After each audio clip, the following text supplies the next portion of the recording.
at all the game. I'm not happy about what I saw. Um, we didn't try what we've been doing the whole preseason and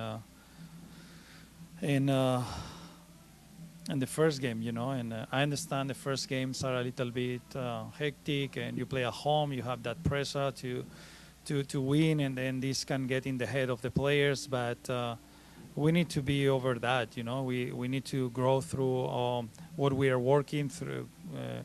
We have to grow through what the team believes and are doing well because it worked very well in the preseason, and now we didn't try what we were doing, and it is other factors. Some of these guys hasn't played the whole preseason. Is their first game together. I think the team at the end of the game, it was almost, Paxton, Patrickson, Leggett, even that he has come from an injury, Jesus, Petar, are all almost kind of new players that they couldn't work with us in the preseason, and because different things, and I think we have to be patient. But it's a good punch in the face to wake up and see that there is a lot of work to do, that we knew it already. The season is long. We're building something that is we believe is going to be good, but we just need to give one step at a time. Well, welcome everyone to Afterburn Soccer Show. I'm Nathan Hill, your host here at Nathan J. Hill on Twitter. With me is my buddy Jose, and we're having some technical issues. This is the internet. This is the What's streaming up, everybody? software. So Jose, you could follow him at El Chico Carmona on Twitter, but he's currently blacked out. Unless, hey, Jose, you don't have like a little, your thumb over the or a little privacy guard, do you? No. No. All right. Well, here's what we're gonna do. I'm going to keep you in the mix, but I'll just make myself solo here. But I think we could still hear you, Jose. Well, welcome You can hear everybody. me. All Yep, good. yep, good. To the Afterburn Soccer Show. We got some highlights, a couple of post game clips here to think about, a preview later on in the show. But we're here to begin by just talking about FC Dallas's second game of the season, of the 2024 Major League Soccer season. A loss at home to Montreal. A really disappointing result after that positive start to the season last weekend. Wasn't a perfect start to the season last weekend, but FC Dallas found a way to grab the winning goal off of Dante Sealy. This game, we were really hyped. We're really excited. Peter Musa got his start, the newest record signing for FC Dallas. And for a moment, it looked like Dallas was going to find a way forward. They went down early to Montreal yet again, but Musa found a beautiful opening goal from a header from Bernard Kamungo to at least get things started. But the second half would lead to another round of disappointing minutes for Dallas, and Montreal would find a go-ahead goal and hang on for the victory. So, Jose,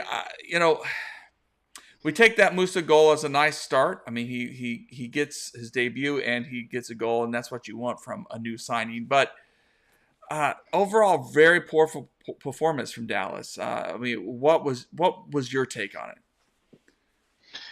Yeah, it was a very disappointing performance overall. I brought it up last week that this team has had issues getting motivated for matches, and it seems like the team simply came out flat at home. And unlike last week, where they were able to shake it off thanks to Ilata scoring, and that seemed to wake the team up, this match we didn't get that. This team simply played the entire first half without any urgency. They were simply getting beat to all the balls. They were getting run around. It was just a disjointed performance, and it continued into the second half. Even after Musa, even though we thought Musa's goal would give us a pickup, which was badly needed. I think the fact that you have to agree with Nico that having to sub out Ilara due to a knock and bringing in Patrickson, he that was the first sign that something was wrong, because you bring him in. This is his first action. He's got to replace pretty much our best player, and it was just one. You could just tell that this team wasn't going to be able to do anything against a team in Montreal that was trying to do the same thing that Dallas was trying to do, and we're simply doing it better. Yeah, what was, and I highly recommend you read Steve Davis's Substack. I think Yes, that excellent read. Texas 11, I think, is what it's listed as. We're recommending it on the Afterburn Soccer site now. Did a great job sort of breaking down what went wrong. First of all, sometimes teams just have poor performances. As disappointing as this was, we did not lose 5-0 to Inter Miami, at home, which Orlando certainly experienced that. No doubt Oscar Pereja was just not happy with Orlando's performance. But sometimes players just come out and it just doesn't come together. That's life. That's soccer. That's sports. Teams lay eggs at home. Sometimes it happens at least once a season for any good, even the good teams. But yeah, it just Montreal seemed to have a game plan that was ready to exploit the weaknesses of Dallas, and in particular, the lack of speed along the back line, the wingbacks being out of position, the desire for the team to get forward and attack. One of our friends there on Twitter just said, hey, we wanted a team. For a long time, Dallas has had a team that has been sort of counterattacking focused. We want a team that wants to express itself, wants to be aggressive and attack and attack and attack. Well, this is what you get, when you want that, because sometimes it doesn't work, and teams, all they need is a couple of chances to put you in a hole. I guess my question is Montreal's game plan one that other teams are going to use to exploit Dallas going forward? Oh, absolutely. Absolutely. This league, like any other league, is a copycat league. And you watch the highlights, the video from the first week and the second week, and you can see how teams can come and attack FCD, and you can also see what the team struggles against. So yes, absolutely. The question is, does the opposition have the players to replicate that same tactic? We got New York Red Bulls up next, and they play a completely different style than our first two opponents. So I'm not so certain that they'll attempt to replicate what our first two opponents did. They have their own system, and I'm sure they'll try to incorporate some of what worked and try to surprise FCD with a thing or two. Mm. There are certainly areas to be exploited in our defense, as our first two opponents have shown. Well, and I think we know there's going to be a learning, a growing edge to this team. In particular, a wingback situation.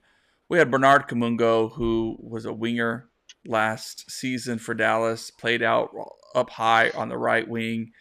Dante Sealy at left wing back, who also was a striker for his career and a left winger. And they're now being converted and asked to do multiple things, not just worry about getting to the attack, but also being willing to track back and help out on defense and make those difficult decisions. And Nico sort of pointed that out after the opening match of the season, which resulted in a win. But against San Jose, but that these players have a lot to learn: when to make those choices, when to make the pass, when to recycle the ball, all those kinds of things that are still in progress. So it seems to me that as this team continues to gel, And as Nico said in the opening video clip here of the call, that a lot of this team is still getting to know each other, getting to trust each other. So there's a lot there is still a learning curve going on with this team, but the biggest learning curve has to be those wingback positions where you're asking a lot of young players, and I think teams are going to exploit it going forward. I mean, is that going to be a problem for the next few games for Dallas, Jose? That teams are just going to look at take advantage of these young wingbacks who are still learning their positions. Oh, absolutely. I mean, everyone knows that the wingbacks that Nico's put out there are pretty green, and even the better players you can put on there are playing out of position. You know, if you drop somebody else, say, um, I don't know, Leggett or someone like that, they're gonna be playing out of position. So until those players can prove that they can perform what is a very demanding position, both physically and mentally, absolutely you're gonna go after that after them, and why not? You know. Also, if Ibiaga continues to be out, the back line is suspect. You know, this is a concern that we've all had about the back line. I think the back line can do the job, but clearly, I believe Steve Davis's article was talking about how it's obvious to everyone that we lack speed in the back line. And so, if you have a fast player, you try to get him behind over on the right side, where well, would be their right side, our left side, where we seem to have an issue between Dante Sealy and Hunka. So it's going to be a recurring issue until they get figured it out. And like there's just so many players learning new positions right now, and the fact that we haven't played full strength is going to continue to be an issue. It's like a continuation of preseason. We saw this last year. It took the team several months into the regular season before we finally got a feel for what they had to offer, and it's going to be the same way this year.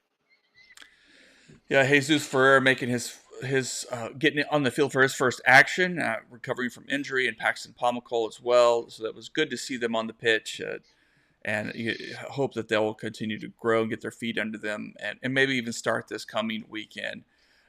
You mentioned Omar Gonzalez. He also made his debut, his first time in an FC Dallas shirt. Here's what he said to Gina Miller of FC Dallas about that debut. My debut was special. Tonight, the crowd was great tonight. To wear the crest for the first time officially was a special feeling. My family in the crowd tonight. But honestly, it's bittersweet because, you know, when we're at home, we want this place to be a fortress. We want to get 3 points every single time. And so we didn't accomplish that tonight, and it stings. It stings. We had a plan, and it didn't go our way. They had a plan, and it didn't go their way. You know, you heard Nico at the beginning of the show just kind of say, "Hey, we didn't play like we did during preseason." It's a tough thing. It is early. It's only a second. We can't expect this team to be a well-oiled machine. And really, Montreal they were very happy to sit back in that low block and just take their chances to. Well, yeah, it was more of a mid block, but yes, once they were up 2-1, it was just a bad position to bring in Jesus and all these other players that hadn't played in a while to come in and basically have to try to figure out how to break that. So they have no chance to basically work themselves into the game. I also want to add that this match highlighted the importance of Eli Mendy to this club, because in the second half, the team looked very disjointed. His absence had a lot to do with that. If you watch the first half, even though the team's struggling, whenever any player seems to get into any problem due to a press or whatever, or they don't know where to go, they simply get the ball to Eli Mendy.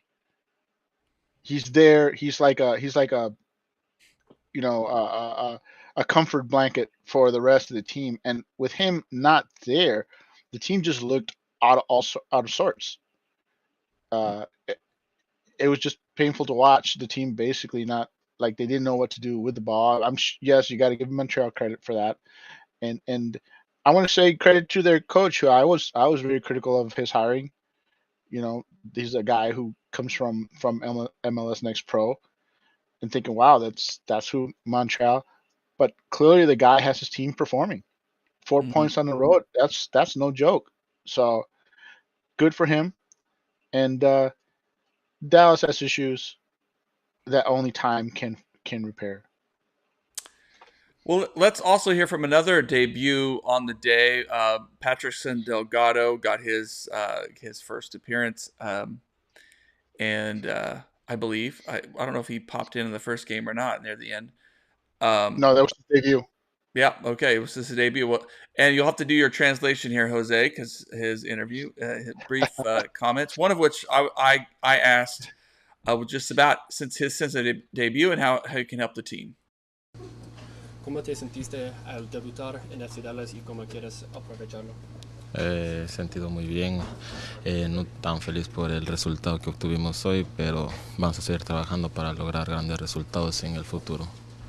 ¿Cuál es la mentalidad del equipo para la próxima semana? Estar un poco más concentrados, pedir lo que dice el profe para hacer las cosas mejor y nada, seguir adelante, trabajar y fuertes mentalmente. Gracias. Muchas gracias. He was basically just repeating the same thing that Nico said. You know, he said he wasn't happy with, he was happy to make his debut, but he was not happy with the result. And then he was basically agreeing with what Nico said about how the team needed to work more and perform better. He was just agreeing with Nico. Yeah. I want to say that I was impressed with him, with Patrick Delgado. By all means, he wasn't perfect, but he's 20 years old, Mm-hmm. and he looks like he was very aggressive out there. I was getting annoyed in the first half with number 10 for I think that's Duke for Montreal, was running around basically unmarked for most of the first half. It looked, you constantly saw him basically running free or running at somebody. And in the second half, when Delgado comes on, Delgado was all over him. He was all over everybody. He was, cutting off passes. He was doing a great job of doing interceptions. I don't know the stats, but just from what I saw, he has a physicality and aggressiveness that this team has sorely lacked. He wasn't very crisp in his passing. I mean, it's his first performance, so it wasn't something that you can go, oh, he's excellent at this or that. But he showed a doggedness that this team has sorely lacked, and I'd like to see what he can do paired up with next to Ilara or Paxton, and I was impressed with him for a first time, for someone who's making his debut, who wasn't probably prepared to play this many minutes, mind you. Mm-hmm. So mm-hmm. I did like what I saw from him. Yeah, definitely. Some positives you can take from that kind of thing, but overall, it was not the performance this team wanted. And the good thing is, the only thing you can take away is, hey, we can only go up from here. It just certainly question marks. Certainly, guys, I'm not. I won't be surprised if we see, Tumasi back as a starting position or on the right wing back or something. I think we'll see some different tweaks as Nico kind of examines this result and thinks about how he can get the best balance out of this team. And I'm hoping too that I've liked Liam Fraser as a really nice signing for Dallas. He is a very versatile player that can can do some things defensively and hold up the ball in the middle of the field, but he's also not I don't think anyone expects him to be this attacking kind of midfielder. And that's where you hope Paxton can eventually come in and win that spot over him and provide that better balance with Ilaramendi. But, it's going to be interesting to see. It's going to be interesting to see because we also saw Ilaramendi, who is supposed to be our defensive, midfielder. He scored an incredible goal on the first game of the season. So a lot to be tweaked, and how Jesus fits into it as well as we go forward. Well, I want to say that I'm not concerned with the way Jesus or any of the subs played, making their first appearances in such a tough position. Let's see what they do with a full match on their belts. I like to see that Musa and Jesus side by side for entire match. I believe that's going to be something special eventually. The question is how long. And I think this team has excellent potential in the attack. It's they got to get that defense figured out. It's a little disjointed in the back. Um, I want to say that in the first two games they've allowed a lot of shots compared to what we've seen from the last two seasons. The last two seasons, you saw a lot of people throwing their bodies forward and blocking shots with their body. And at the end of the day, the opposing team doesn't actually get that many shots uh, or shots on target. But I'm fairly this game,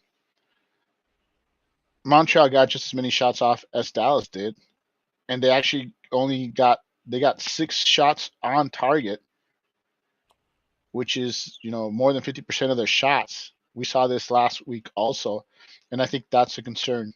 In the last two seasons, the team was very adept at blocking those shots and making sure that that Pass never had to deal with them. But in the first 2 weeks, that's one thing I've noticed that's missing is those the defenders blocking shots. I haven't seen that, and maybe that's because teams are hitting them on the counter, and they're basically getting a 1-on-1 or 2-on-1 on defenders. So it is a concern, something I'd like to see cleaned up going forward.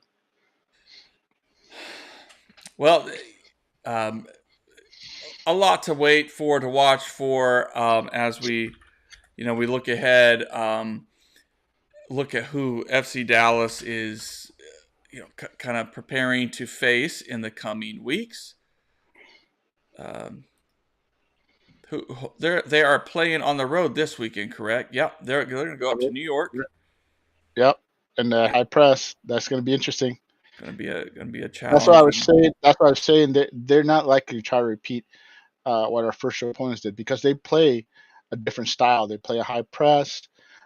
But I'm sure they'll try to incorporate some of the same things we saw, just in their own way. They're definitely going to try to get a speedy player to challenge Sealy and Hunkwa. I'm sure they'll do that.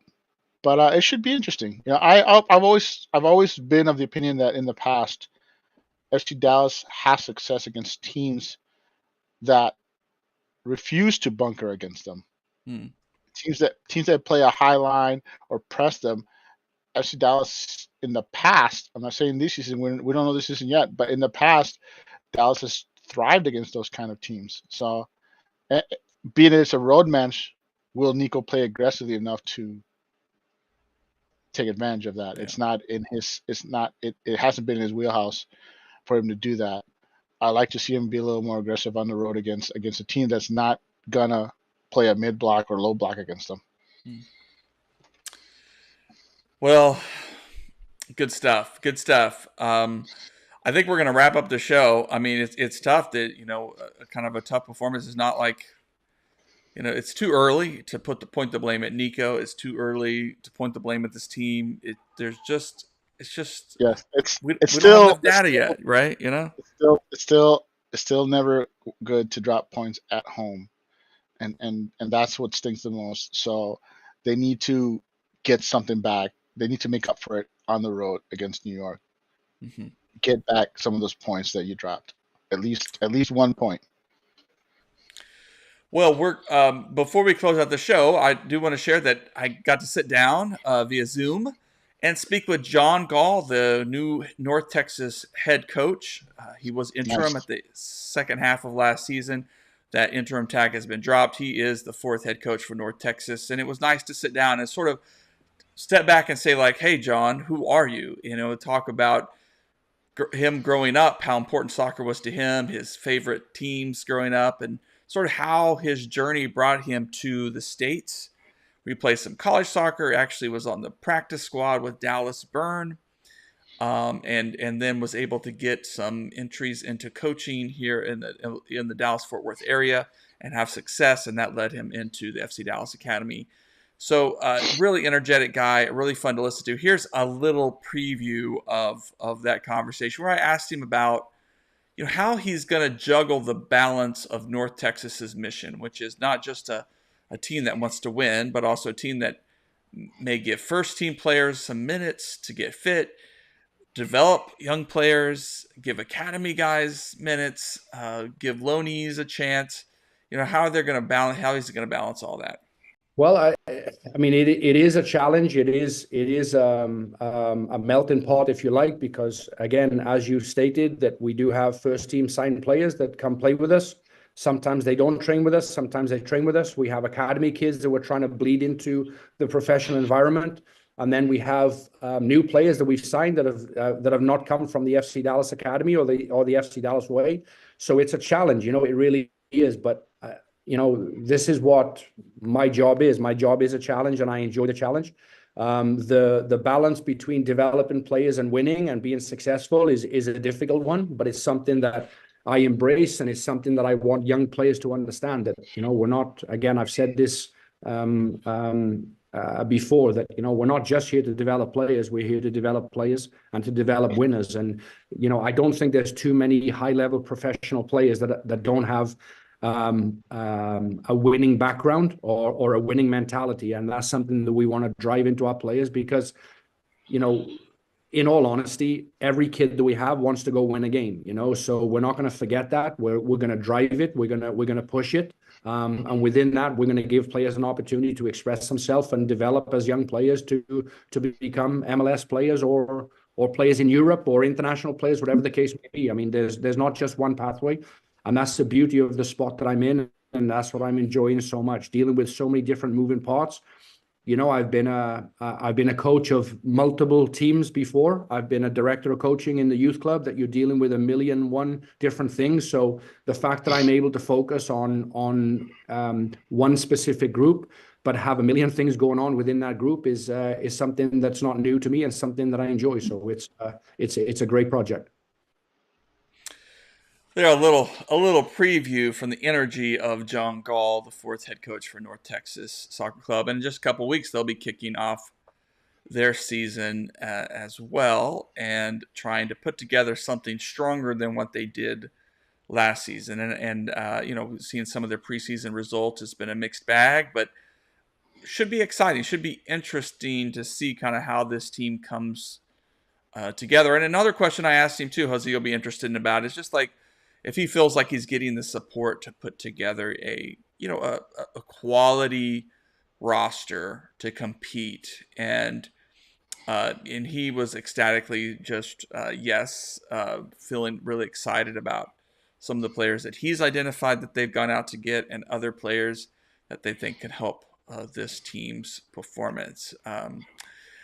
I feel like, Jose, that if you like FC Dallas, then you'll really like North Texas, because it is like, I mean, if you're a super FC Dallas nerd, then you're going to be a North Texas Soccer Club nerd. I mean, it's just kind of fun to follow them and just root for young players to get a chance to show something, and to see guys like Pondeka and Kamungo kind of work their way into the first team picture.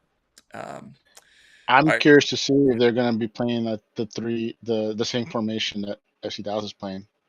Yes, and I did ask him that. He said it's going to be very similar. He said there might be some tweaks because of the personnel differences and stuff, but yes, it's going to be a very similar setup to what. Well, let me just add that he's going to have a leg up on last year's coach, Kano, simply in the fact that as FC Dallas has decided this year to strengthen the depth of their roster in answer to what happened last season. That's going to benefit North Texas, because you're going to have more players capable of being sent down from the senior team to help them out, which was something they couldn't do last year due to all the injuries. So that's a big leg up. And the other thing is, of course, he has an intimate knowledge of the academy, where his predecessor did not. So I think those are two big advantages that he'll have going into this season, and we'll see what he can do with them. That's good stuff. Well, let's go and leave it there. We have plenty of good soccer to look forward to in the coming week, and we'll be watching to see how Dallas rebounds on their first road game of the year against New York Red Bulls, and if they can turn things around. Jose, thank you for your time tonight. It's always good chatting. Thank you, Nathan. Thank you, everybody, for joining us. Yeah, Have a please good night. follow us, afterburn.soccer, or on Twitter, and Dallas till we die.